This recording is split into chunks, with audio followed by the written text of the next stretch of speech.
Terima kasih saudara, kembali bersama kami dalam dialog aktual. Kita masih bicara mengenai desentralisasi korupsi. Masih ada beberapa pertanyaan belum terjawab. Silakan Pak John Gurias dan juga Mas Adi. Pak Gianto, saya kebetulan dapil Maluku. Ya.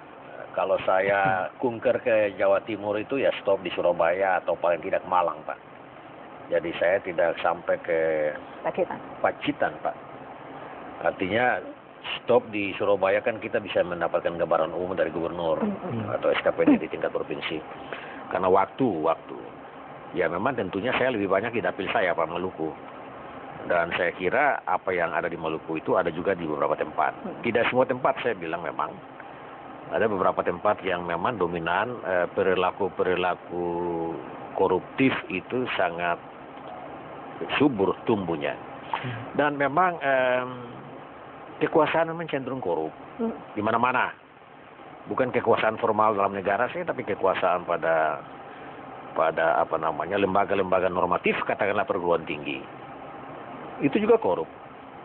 Kementerian yang paling korup juga itu kan Kementerian Agama dan Pendidikan. Dua kementerian normatif. Ya. Menyusul Kementerian Kesehatan. Bayangkan saja. Dua kementerian. Apalagi yang menteri-menteri yang lain yang berkaitan dengan pembangunan infrastruktur, ya, perbankan. Wah, itu lebih parah lagi sebenarnya. Lebih parah sekali. Dan memang itu dalil lama dari filsuf Inggris itu yang namanya Lord Acton. Power tends to corrupt, but absolute power corrupts absolutely. Kalau kekuasaan itu koruptif dan kekuasaan yang absolut juga dapat menimbulkan korupsi yang absolut. Ya. Dan secara teoritik korupsi itu ada 3 sebetulnya. Corruption by needs. Karena keadaan terpaksa kebutuhan ekonomi lalu orang melakukan korupsi. Dan kedua, corruption by greed. Ketamakan, kerakusan. Ya. Kerakusan dan ketamakan dan ya mau memperkaya diri lah. Bisa juga corruption by opportunity. Ya. Ada kesempatan untuk orang melakukan. Ya, Pak John, tapi problemnya lebih banyak didominasi oleh by greed dan opportunity. Ya. Elit-elit yang memiliki kesempatan, mempunyai peluang dan dipupuk oleh rasa rakus ini menyebabkan. Tentu. Nah, pertanyaan kemudian dari Pak Johannes, kenapa tidak diperberat saja sih hukumannya? Mereka sudah korupsi puluhan miliar tapi hanya dihukum 4 tahun, 5 tahun. Harus diperberat itu. Bahkan saya sependapat dengan Kementerian Kehakiman ya. Ya. Harus moratorium itu remisi yang koruptor itu. Ya, bila perlu diberikan sanksi hukum yang seberat-beratnya. Baik. Ya. Mas Ade, komentar Anda. Pertama, saya ingin komentari soal tadi rakyat juga ikut korup gitu ya. Kalau lihat teori korupsi dan undang-undang anti korupsi kan, korupsi ini kan perilaku kekuasaan. Tidak semua orang bisa melakukan korupsi. Betul. Hanya mereka yang memiliki kekuasaan. Ya. Betul, korupsi sampai desa, bahkan bukan sampai desa, sampai sekolah, gitu kan, sampai sekolah. Itu kan terjadi karena banyak faktor, gitu ya. Antara lain misalnya, saya ambil contoh yang desa atau sekolah. Kenapa mereka melakukan korupsi? Umumnya untuk mereka untuk dapat uang pun mereka harus sogok, misalnya. Kalau di desa misalnya, kalau di sekolah misalnya, untuk dapat proyek DAK atau pembangunan gedung sekolah, gitu, kepala sekolah harus ikut tender suap yang dibuat oleh kepala dinas. Siapa yang bisa kasih suap yang paling besar, dia akan dapat. Tapi pada tingkat dinas, pada tingkat daerah, untuk dapat dana DAK yang besar, gitu ya, atau dana DPID yang sekarang lagi rame, mereka juga harus setor ke atas kok, gitu kan.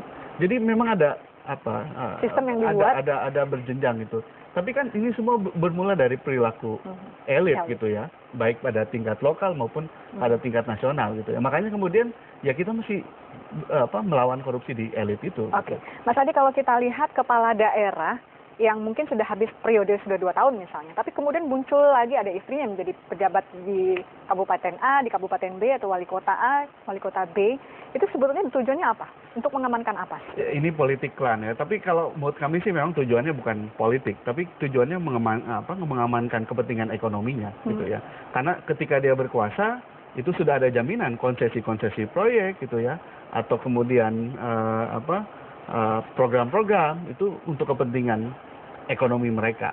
Kita bisa cek sekarang yang banyak berkuasa ini kan latar belakangnya adalah pengusaha gitu ya. Bahkan Kalau dulu kan katanya pengusaha cuma membackup gitu ya. Sekarang pengusaha masuk menjadi bagian dari sistem. Iya, bagian dari politik gitu, dan dia menjadikan kekuasaannya untuk kepentingan perluasan kepentingan bisnis mereka. Okay. Itu yang menjadi masalah. Tapi sekarang dalam RUU Pilkada yang baru untuk pada tingkatan daerah ada usulan agar politik land ini diubah gitu ya. Ini baru usulan, tidak boleh diterima juga. Ya, gitu ya. Tapi saya kira itu mesti didorong gitu ya. Walaupun kemudian kenapa misalnya incumbent dan keluarganya bisa menang?